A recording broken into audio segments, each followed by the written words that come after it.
we've now got what we refer to as the base version of this portfolio. And we can take a look at it and see, here are those projects. And then here are the fields that we're evaluating them on. And we see then the distribution of scores based on the data that we're using to compare them. So it's normalized to 100 based on that scoring and weighting model. Up top, we see the details. So 7 projects, and we've got the cost of 3.2, just over 3.2 million. It's going to bring in 3.9 in benefits, but maybe we don't have 3.275 million. We only have 2 million to spend. So we don't have the dollars to do the work that is being requested right here. So we know we're going to have to make some adjustments. But before we do that, let's take a look at the capacity. Do we have the people to do this?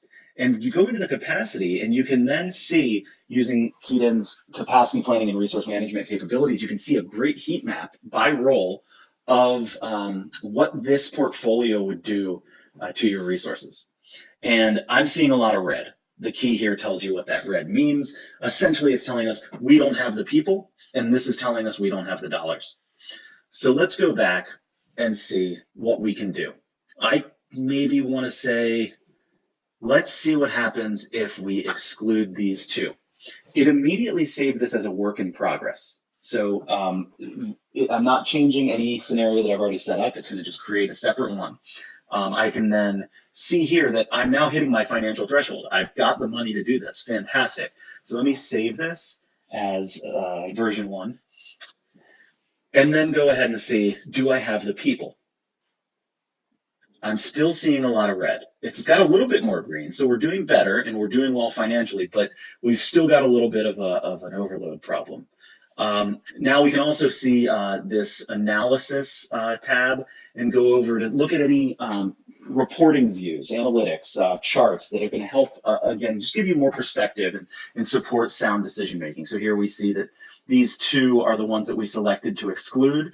Maybe if you plot them out on a bubble chart that is associated with a dimension that's not part of your scoring model, you might see, oh wait, we actually can't kill that project because it's mandated and we have to do it.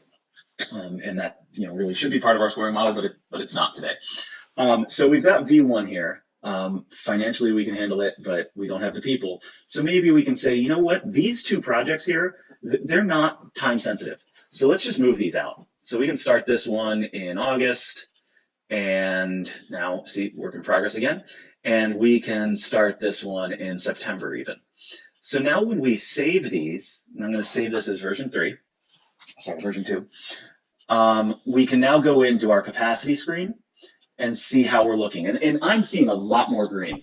And I know that I've got an implementation consultant coming on in July that's going to help with this overload. I'm comfortable. I can tolerate this overage in our software developers. We've got some contractors that we can work with. So I can actually do this.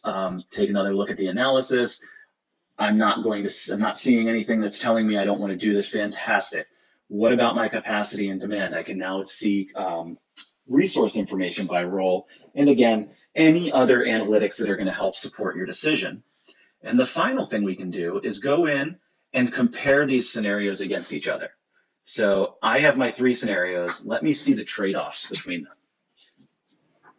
So again, we're running it through KeyedIn's analytics, and we can see here, the cost and benefit. We can see whatever information presented in whatever way you're interested in reviewing it based on how you make decisions and what reports are valuable to you. All of KeyedIn's reporting power is available to you, and so then you can determine, yep, I really like this this V2. I'm going to approve it, and then we're going to turn this into our approved portfolio moving forward.